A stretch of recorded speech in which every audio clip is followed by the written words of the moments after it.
Nachádzame sa na pozemku, tu je koniec pozemku. Pozemok je pomerne veľký a dlhý, vhodný aj na výstavbu.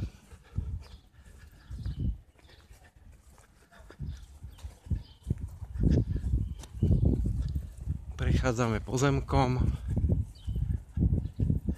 kde by bola možná výstavba jedného, možno aj dvoch rodinných domov. Viac informácií potom bude na stránke diamant77 realityinvest.cheabindex.com. Táto časť je, tu sú hospodárske budovy.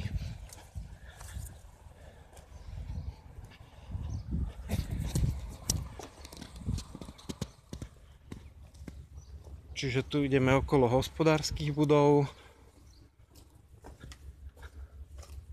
Hospodárske budovy.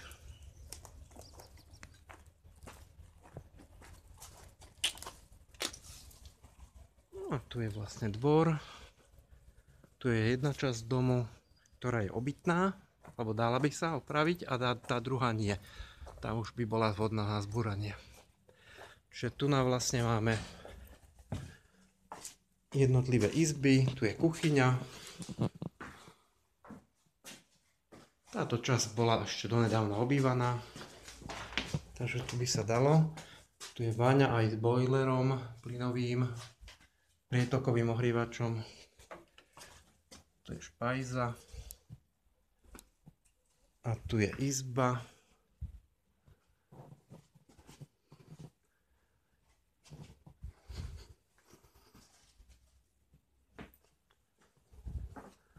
A tu je ďalšia izba.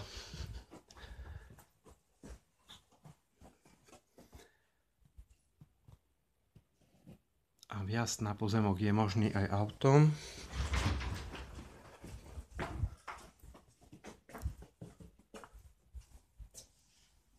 A ešte je tu vjazd na pozemok, dalo by sa tu aj autom.